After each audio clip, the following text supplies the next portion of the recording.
Puedes estar comiendo bien, moviéndote, sintiéndote normal y aún así estar perdiendo músculo cada año de forma silenciosa. Se llama sarcopenia y no es solo un tema de fuerza o de verte tonificada, es un factor independiente de riesgo cardiovascular y en la perimenopausia se acelera más de lo que la mayoría sabe.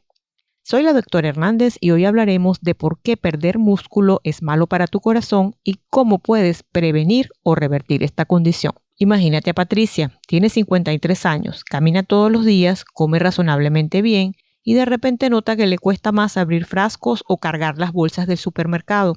En una consulta de rutina le hicieron una prueba simple de fuerza de agarre. El resultado fue más bajo de lo esperado para su edad. Ese fue el primer indicio de sarcopenia y también el motivo para revisar su salud cardiovascular más a fondo. La sarcopenia es la pérdida progresiva de masa y fuerza muscular relacionada con la edad.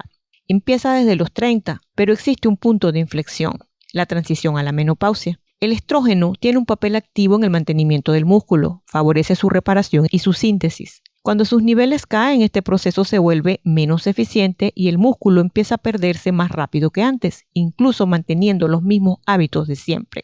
Y aquí está lo importante, no es solo cuestión de fuerza o de estética. La sarcopenia se asocia con un 63% más de riesgos de eventos cardiovasculares como infartos, insuficiencia cardíaca, accidentes cerebrovasculares, en comparación con quienes conservan su masa y fuerza muscular. Entonces, ¿por qué perder músculo es malo para tu corazón? Hay 3 razones principales. La primera tiene que ver con el azúcar en la sangre. El músculo utiliza gran parte de la glucosa que circula en tu cuerpo. Cuando tienes menos músculo, controlar la glucosa se vuelve más difícil y esto aumenta el riesgo de resistencia a insulina, un paso clave para síndrome metabólico, diabetes mellitus y enfermedad cardiovascular. La segunda es la grasa visceral. La pérdida de músculo suele acompañarse de un aumento de grasa que se acumula alrededor de los órganos. Cuando ambas condiciones aparecen juntas, el riesgo cardiovascular es todavía mayor. Y la tercera es la inflamación. Cuando el músculo se contrae de forma regular, libera sustancias que ayudan a reducir la inflamación y a proteger tus vasos sanguíneos. Menos músculo y menos actividad significan menos protección para tus arterias. La buena noticia es que la sarcopenia se puede prevenir y en buena parte revertir, a diferencia de otros procesos de la menopausia. Y estas son las medidas más respaldadas. Primero, el entrenamiento de fuerza, no solo cardio. El entrenamiento de fuerza es el estímulo más directo para conservar y recuperar músculo, pero no basta con utilizar pesas ligeras y hacer siempre el mismo esfuerzo. Para que el músculo responda, la carga debe representar un reto y aumentar progresivamente, siempre por supuesto dentro de tus posibilidades. Como orientación general, realiza entre 2 o 3 sesiones de fuerza por semana, priorizando ejercicios que trabajen varios grupos musculares. Y si nunca has entrenado fuerza o tienes alguna limitación física, empieza con la guía de un profesional. Te ayudará a aprender técnicas, a adaptar los ejercicios a tu condición y reducir el riesgo de lesiones. Número 2, consume suficiente proteína y distribúyela bien. Después de los 40, el cuerpo se vuelve menos eficiente utilizando la proteína para construir músculo. A esto se le llama resistencia anabólica. Como orientación general, una mujer sana y activa puede necesitar alrededor de 1 a 1.2 gramos de proteína por kilo de peso al día. Si ya tienes sarcopenia, fragilidad o alguna enfermedad o estás en recuperación, las necesidades pueden aumentar hasta 1.2 a 1.5 gramos por kilo. Además, conviene repartir la proteína entre las distintas comidas, procurando incluir alrededor de 25 a 30 gramos en cada una, en lugar de concentrarlas casi todas en la cena.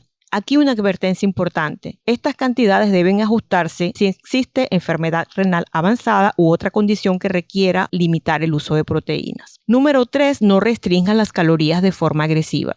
El músculo necesita proteína, pero también necesita energía. Las dietas muy restrictivas, el ayuno prolongado mal planificado y las pérdidas rápidas de peso pueden ayudarte a perder grasa, pero también pueden hacerte perder músculo.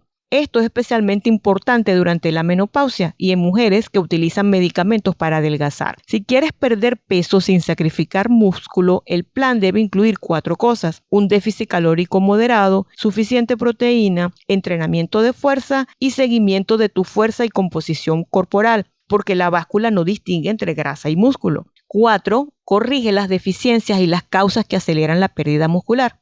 No toda pérdida muscular se explica por la menopausia. También pueden influir deficiencias de vitamina D, hierro o vitamina B12. La vitamina D participa en la función muscular y su déficit es frecuente en la menopausia.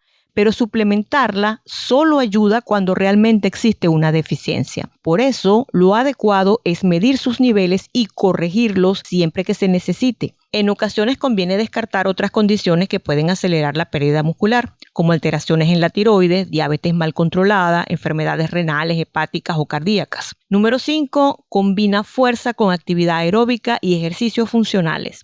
El ejercicio aeróbico mejora la salud cardiovascular y metabólica, mientras que el entrenamiento de fuerza ayuda a conservar y recuperar músculo. Por eso lo ideal es combinar ambos. Fuerza 2 o 3 veces por semana y alrededor de 150 minutos de actividad aeróbica semanal, siempre adaptados a tu condición y tolerancia. Añade también ejercicios de equilibrio y potencia, como levantarte de una silla, subir escaleras, caminar rápido por intervalos o realizar movimientos rápidos y controlados adaptados a tus capacidades. La potencia, es decir, la capacidad de producir fuerza rápidamente, es fundamental para evitar caídas y conservar tu independencia. Ya tienes 5 medidas concretas para prevenir la pérdida de músculo y al mismo tiempo proteger tu salud cardiovascular. Pero si notas que te cuesta levantarte de una silla sin apoyarte, que has perdido fuerza para abrir un frasco o cargar objetos cotidianos, o que estás perdiendo peso sin buscarlo, consulta a tu médico. Puede ser necesario evaluar tu fuerza, tu masa muscular y tu rendimiento físico, además de revisar tu perfil cardiometabólico. Y si estás por iniciar un entrenamiento de fuerza y tienes alguna condición cardiovascular conocida, coméntalo con tu médico antes de empezar. La prescripción del ejercicio debe adaptarse siempre a tu condición. Quédate con esta idea. La sarcopenia no se siente hasta que ya avanzó, pero a diferencia de otros cambios en la menopausia, es una de las que más se puede modificar. Y el beneficio no es solo fuerza o movilidad, es protección directa para tu corazón. Y si quieres saber cuándo necesitas suplementos para la sarcopenia, qué elegir y cómo utilizarlos correctamente, no te pierdas el próximo vídeo. Dale me gusta, suscríbete y comparte este vídeo para que la información llegue a más mujeres. Nos vemos la semana que viene.